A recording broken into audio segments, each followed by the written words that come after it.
Chapter 1: Two Brains Not Working Together. Most of us find ourselves too often repeating the same mistakes, stuck in bad habits, and few of us understand why. Procrastination, lack of assertion, disorganization, smoking, overworking, poor sleep habits, lack of consideration, depressed shopping, internet addiction, all the way up through drug addiction and deliberate self-harm. Generally, we know what we're doing to ourselves, and we keep promising to reform. Indeed, we do try, often enough, but these habits are hard to break. Every time we try but fail, we become more hopeless and more critical of ourselves. Self-destructive habits like these are the greatest source of unnecessary misery in our lives. Such habits cover the territory from not flossing to suicide, from binge eating to passivity, from the deliberate to the unconscious. Bad habits like procrastinating, eating too much, or not getting enough exercise seem to be just part of being human. If these habits don't go too far, they won't hurt you much, but they can make you feel guilty and can eat away at your self-esteem. Guilt serves a purpose if it gets us to change our ways, but too often we don't, and then we carry an unnecessary burden around. Other bad habits may impact your work and social life. Avoiding the spotlight, not being assertive, procrastinating, staying stuck in a bad job or relationship, or you may do things that hurt you directly, too much drinking or drugging, cutting yourself, taking dangerous chances, getting into fights, developing an eating disorder. You've probably tried many times to stop, because it seems like it should be so easy. You know very well what the right choice is, yet you keep making the wrong one. Why in the world can't you stop? If that inability to do the right thing when it's obvious wasn't bad enough. There are also many self-destructive habits that we're not even aware of: driving carelessly, being thoughtless, not listening, neglecting our health. A lot of this unconscious self-destructive behavior gets played out in our relationships. When I see couples, I sometimes sit with a mounting sense of dread because I can see how one partner is working himself up to say the exact words that are guaranteed to set off an explosion in the other. These are not angry words, they're meant as words of understanding, but they betray a complete lack of understanding. What infuriates the other partner is this reenactment of not getting it. Like these unfortunate partners, we often follow unconscious scripts that lead us to say or do exactly the wrong thing, and we can't understand why it's wrong. Other people who may be self-destructive without realizing it include prescription drug abusers, people who are inconsiderate of others, and people who are too self-sacrificing, people who are stuck in bad relationships, and people who just can't learn to manage money. Then there are times when we can see a problem, but we can't see at all how we contribute to it. We just know we have no close friends, or we're always in trouble at work. Though there can be other causes, most self-destructive behavior is the result of the fact that we have two minds that don't communicate very well.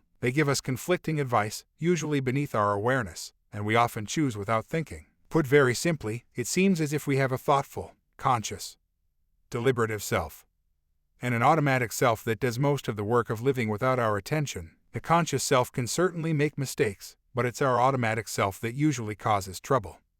It's guided by motives and prejudices we're not aware of, our own unique frames of reference that are not in sync with reality, old habits of doing things in a particular way, feelings we try to deny. The automatic self directs most of our behavior, especially spontaneous actions. The conscious self is in charge when we take the time to think about our choices, but it can only focus on one thing at a time. Meanwhile, we're making many other decisions, both for good and for ill. The automatic self has us quickly gobble the potato chip while the conscious self is distracted. The conscious brain has the job of checking facts and correcting our automatic responses when they lead to bad outcomes.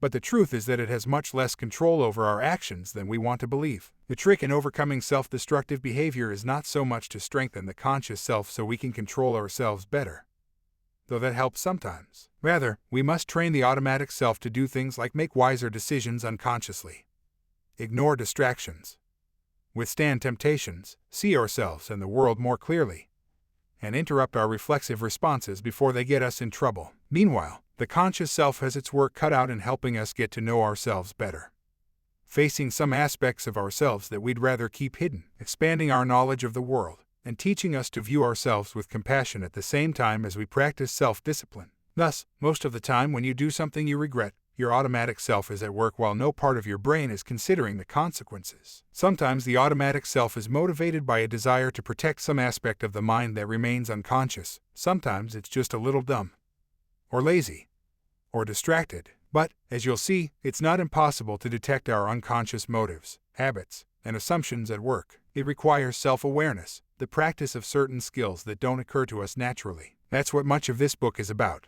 It may seem a lot to ask in an age of quick fixes, when pills are supposed to cure us instantly and insurance companies pay for only 8 weeks of psychotherapy. But if you've struggled with behaviors like these for any amount of time, you know there are no quick fixes. We seem to be perpetually drawn back to our old, bad habits as if we're caught in a tractor beam. So bear with me as we talk about how to get to the heart of your self-destructive ways and learn to control the hidden forces that seem to make us do things we don't want to do. It does involve sometimes facing hard truths about ourselves, but in doing so, we can open ourselves up to a vastly more successful, productive, and happy life. So, escaping from self-destructive behavior patterns is a big challenge. But there's also big news in science that is cause for optimism. The idea of the plastic brain, the recognition that our brains change and grow physically in response to life experience. New brain cells are constantly being formed. New networks between cells keep growing as we learn new things. Neuroscientists know now that bad habits have a physical existence in the structure of the brain. They become the default circuits when we are faced with temptation. Depression burns out joy receptors. Anxiety develops a hair trigger. But now we also know that we can rewire the brain to develop healthier circuitry. Scientists can see this happen with the latest imaging equipment. People tormented by obsessive thoughts can see how their brains change as they learn to master their thought processes. Healthy habits become easier. Joy receptors regenerate and anxiety loses its grip. It takes consistency and practice, but it's well within your reach. People believe they lack willpower. But willpower is not something you either have or don't, like blue eyes. Instead, it's a skill, like tennis or typing. You have to train your nervous system as you would train your muscles and reflexes. You have to take yourself to the psychic gym, but with the certainty that each time you practice an alternative behavior, you've made it easier to do next time. Why we do things that hurt us remains one of the greatest mysteries of the human mind. It seems so contradictory. Most of our actions are motivated by things that give us pleasure, pride, love, a sense of mastery. It's called the pleasure principle, and it explains a great deal of human behavior. Why, then, do we sometimes do things that can be predicted to make us feel bad or get in the way of what we want? The historical answer was the devil, original sin, a curse, a hex, an imp, or some other evil operating in our lives. In the modern era, without those beliefs, no one can explain. Freud had to invent the death instinct, a primal force within us that drives us to destruction. That's an idea that has generally been abandoned for lack of evidence. Jung's concept of the shadow self, the parts of ourselves that we deny but that still influence our choices, turns out to be more fruitful. Of course, there are things that bring us short-term pleasure at the expense of long-term pain: overeating, gambling, drinking. Still, you would think we could learn more easily, after repeated painful experiences, to change our habits. And then there's the undertow, the fact that after years of successfully controlling self-destructive behavior, something can set us off and soon we're right back where we started. I'm not going to claim that I have the answer to the mystery of self-destructive behavior, but I have found that most often it can be explained through a relatively small number of scripts that we seem to keep repeating. These scenarios are in part about the hidden motivations that tempt us, or scripts that, once begun, have to be followed through to their particular sad end, rather like a tragic play that you watch, horrified, as it unfolds to its inevitable conclusion. The motives, feelings, and thinking behind these patterns are usually not accessible to us, therefore unconscious, except in our moments of deep soul-searching, or in therapy. But they're not so deeply hidden that the reader won't recognize his or her own scenario immediately on reading about them. We may be unaware of these patterns, although our good friends and loved ones can often see them at work because distance gives them objectivity. Social conventions prohibit them from telling us about it, and we probably wouldn't listen anyway. In therapy, these patterns emerge only after some close scrutiny of the mechanisms of our unhappiness. But you may well recognize your patterns at work as you read this book. When you do, remember that each scenario represents a chance for us to learn something hidden about ourselves. Understanding misplaced rebellion requires us to learn about the role of emotions in our lives, and why we sometimes want to ignore what they tell us. To overcome the fear of success, we need to learn the skills of mindfulness, skills that will benefit us in many other aspects of our lives. Overcoming these patterns of self-destruction requires a great expansion in our understanding of ourselves. This is a difficult thing to do. After all, there must be powerful forces behind your self-destructive behavior if it's really hurting you. If it were easy, you would have stopped long ago. Besides that, most of us only want to stop our most glaring self-destructive patterns. Otherwise, we're quite fine, thank you. Naturally enough, we're scared of big changes and just want help with this little eensy bad habit. We tend to see symptoms like these as something alien, something that could be removed if we found the right pill or surgical knife. We have tremendous resistance to understanding that these habits are deeply ingrained in us. But they are. They're part of our character, They're often the visible manifestation of some complex inner conflicts, or they can reveal prejudices, assumptions, and feelings we'd rather not admit. Most important, as we've developed our self-destructive habits, our character has been warped by them. We've gotten to depend on rationalizing, lying to ourselves about the implications of what we do and how we hurt ourselves and others. But there simply is no way to stop a bad habit without facing what it means and what it's done to you. If you have ever learned something that takes practice, typing, playing a video game, driving a car, you can use the same methods to get to know yourself and overcome your damaging and unwanted behavior. The scenarios of self-destruction include the influence of unconscious beliefs and assumptions that are simply wrong, or wrong in the current context, unconscious fears of success, independence, love passivity, a lack of agency, not understanding that we have the power to change a habitual rebellion against authority and unconscious self-hate, a compulsion to gamble, to play with the limits and see how much we can get away with, a desire for someone to care enough to stop us, a belief that the usual rules don't apply to us, a feeling that we've done our best and there's no point in trying any longer, an addiction. Each scenario can lead to behavior patterns that range from mildly self-destructive, like procrastination or disorganization, to severe,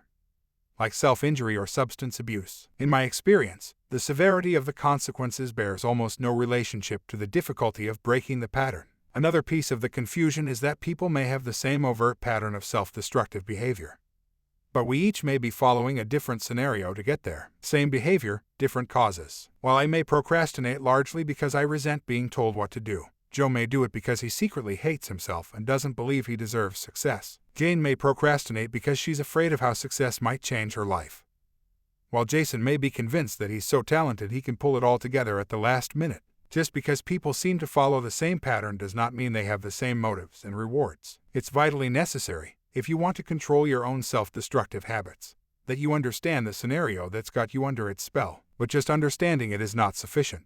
You have to learn new skills and habits that will be more effective in helping you be who you want to be. These skills, mindfulness, self-control, confronting fear, freeing yourself from mindless guilt, and others, are described in detail in the chapters to come, with an exercise at the end of each chapter. You'll need to practice these new skills regularly, until they become second nature to you. None of them are difficult, but you'll need patience and determination to stay with your practice. This will be easier because you'll start to benefit from them right away. But then you still have the undertow to deal with. The undertow is my term for the mysterious force that sabotages our best efforts when we're just on the edge of victory. The awful truth is that most of our efforts at self-reform, even those that meet with great initial success, will fail within 2 years and send us back where we started. Something keeps sucking us back in. You stay on your diet and lose 40 pounds, but then you have a bad week and you're doomed. Within just a few months you put back on all the weight you struggled so hard to lose, and you've added evidence to your belief that you're hopeless. We can't overcome this undertow by doing only what we already know how to do.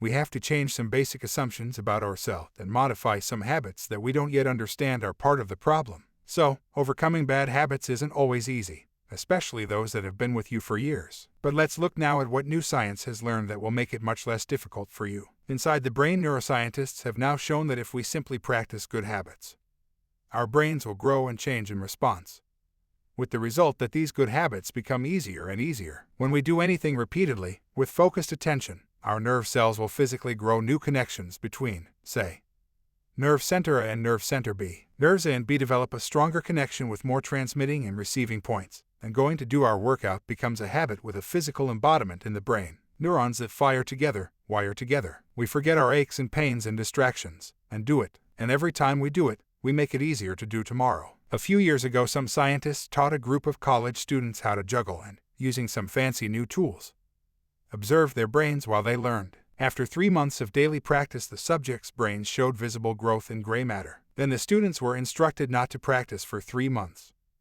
and all that growth disappeared. What would happen in your brain if you were able to prevent your own signature self-destructive pattern? In thinking, in feeling, in your actions, for 3 months. 3 solid and consistent months is a long time, longer than we want it to take to make major changes in our lives. We not only expect to lose a lot of weight, we also expect that after 3 months we won't be so hungry anymore. If we stop gambling or drinking, we expect that after 3 months we won't be tempted anymore. Maybe that's just unrealistic thinking. After all, you wouldn't expect to become a skilled juggler after only 3 months. We have to give ourselves the latitude of more time and more consistent practice for our efforts to pay off. Maybe part of the undertow is that we start thinking we've won when the battle is only half over. In fact, there's evidence that the brain changes much more quickly and mysteriously than the study on juggling indicates. Alvaro Pascual Leon, a researcher at Harvard, had volunteers practice a simple one-handed piano exercise for 2 hours a day for 5 days. Then he looked at their brain activity. What he found was that in only 5 days, the area of the brain that controls those fingers was enlarged and enriched. However, he then divided the piano players into 2 groups. One of the groups continued practicing for 4 weeks.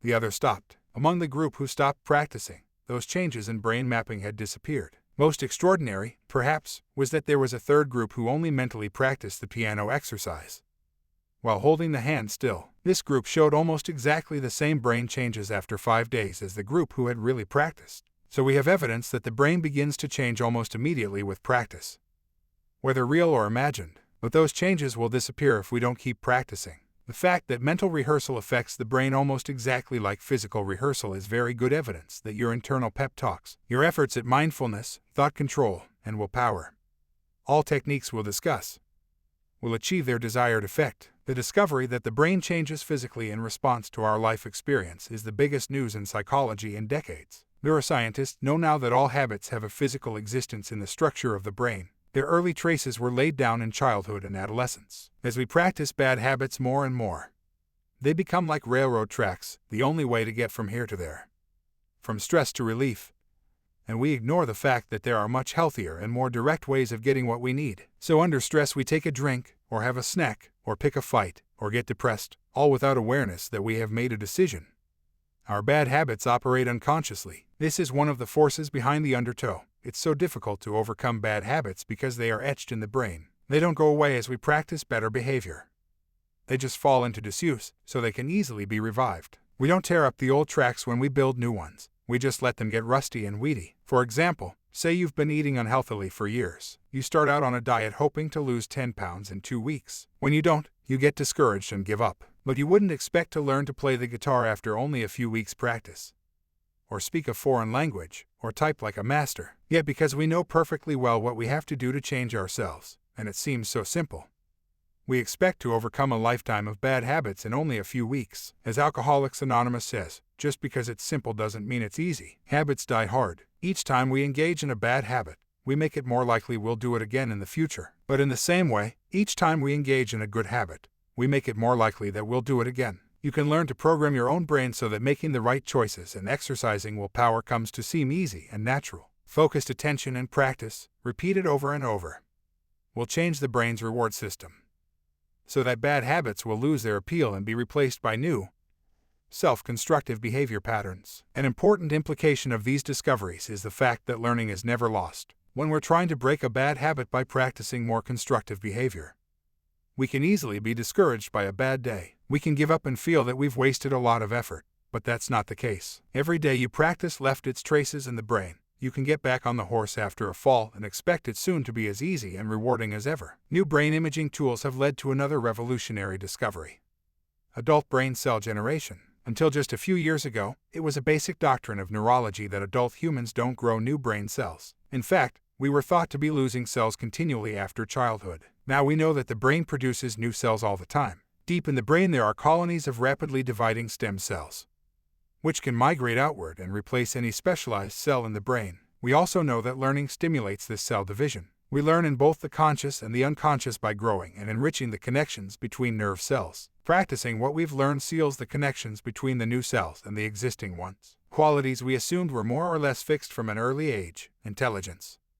morality, coordination, can grow, shrivel, or morph into something either twisted or strong and beautiful. It all depends on our experience. As the people behind acceptance and commitment therapy point out, most of your problems have been with you for a long time, maybe since childhood or adolescence. That suggests that normal human problem-solving methods, if they were going to be effective on your self-destructive behavior, would have helped by now. It stands to reason that you might have to abandon some of the ways you struggle with your behavior.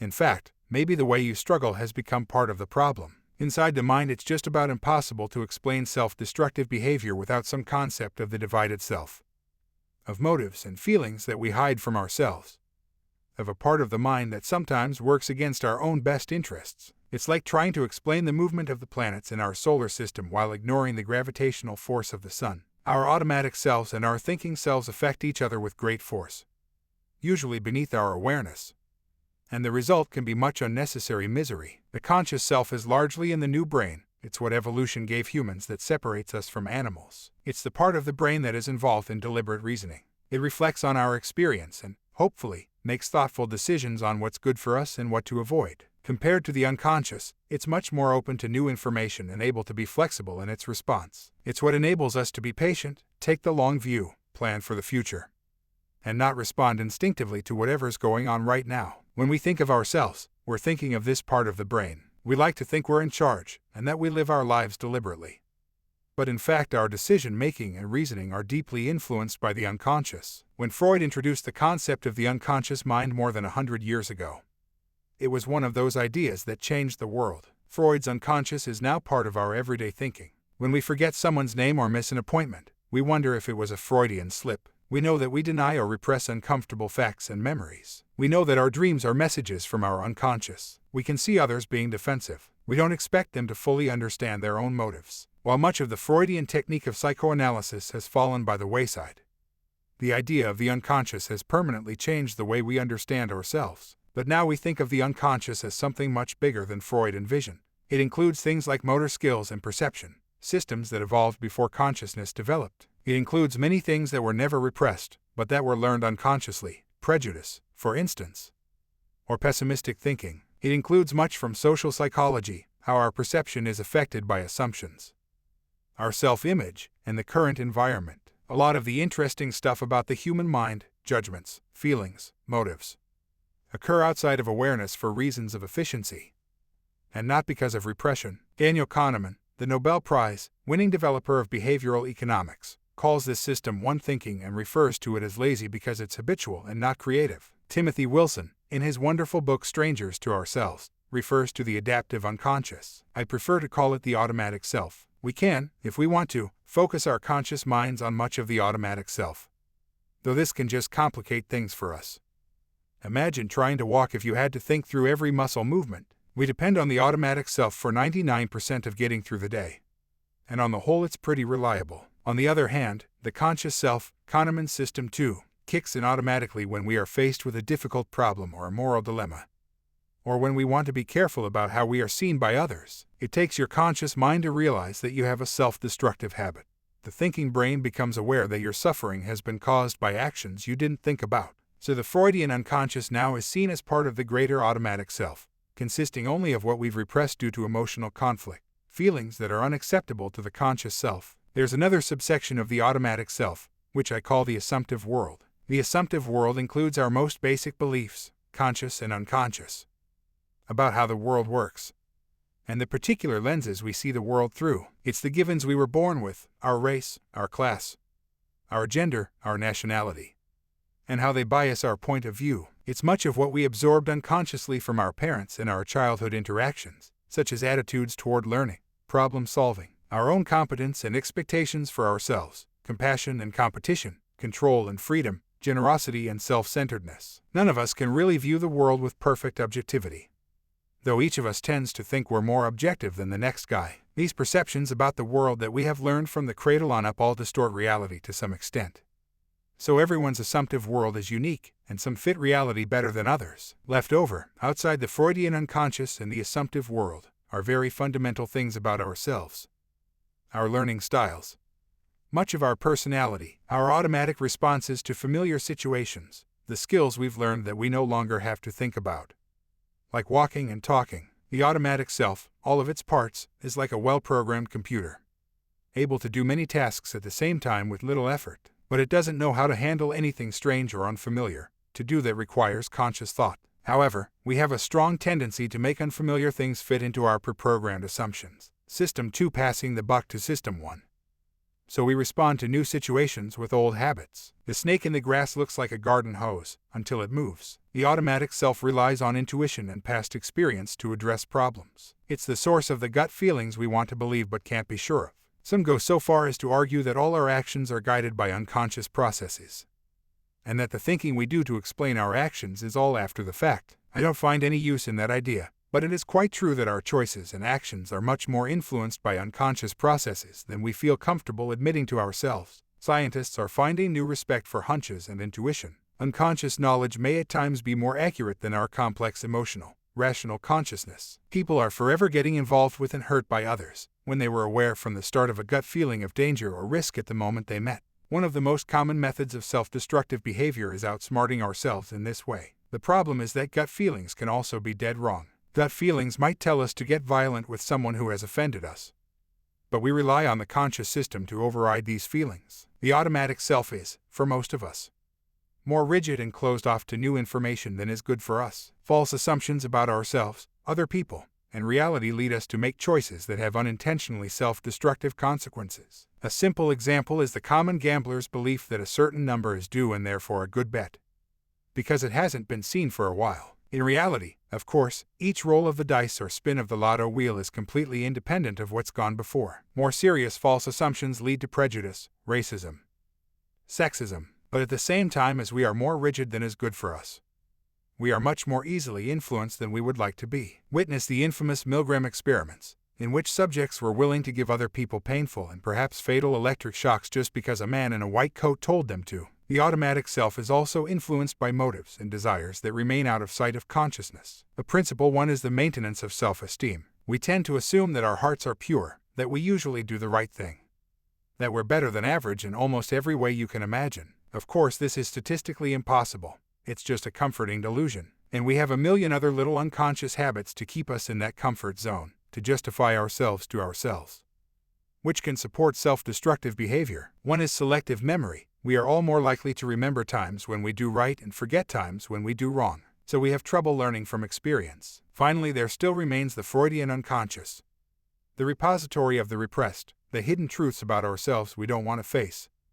The use of defenses like denial to help us not see uncomfortable reality. This is the part that contains all the feelings and thoughts we don't want to be conscious of. It's the Jungian shadow self. In this way, the feelings we repress, fear, anger, guilt, shame, and others, can have pervasive effects throughout the automatic self. That repression distorts how we see reality and influences our feelings and our behavior in ways we can't begin to see. When we don't face a reality that will eventually hurt us, that is by definition self-destructive behavior, and repression rarely works perfectly, so the feelings we're trying to stuff can leak out and affect our actions unintentionally. When we overuse our defenses, we become brittle.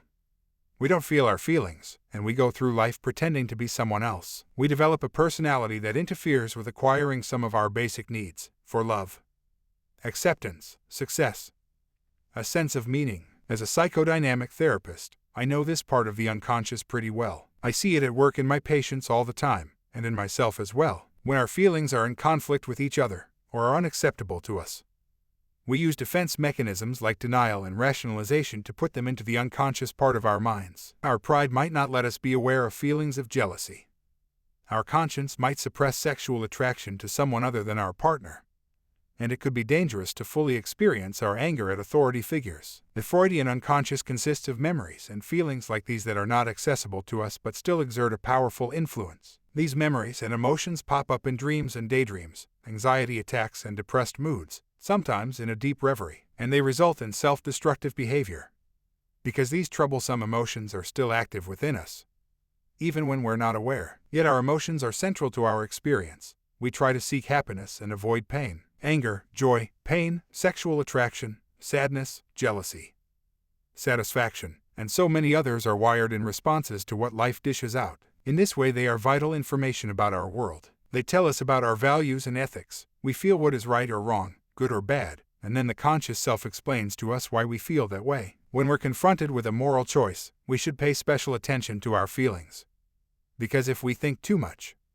our defenses go to work. We can rationalize doing the easy, convenient thing instead of the right thing. Emotions in themselves are absolutely value-free. They are reflexes, like salivating when hungry or pulling your hand away from a hot iron. The point is that although we have control over how we express emotions, we've been taught that we shouldn't even feel some feelings. An almost impossible task. Emotions are hardwired, instinctual responses to stimuli, chemical events in your brain, reactions we share with higher animals, joy, pride, sadness, anger, desire, shame, excitement, Guilt. Our emotions arise in the automatic self and may or may not come into consciousness. Even if not conscious, they affect our behavior. In the psych lab, subjects primed to think about elderly people walk more slowly after the experiment. Those primed with anger-laden words are ruder to the experimenter.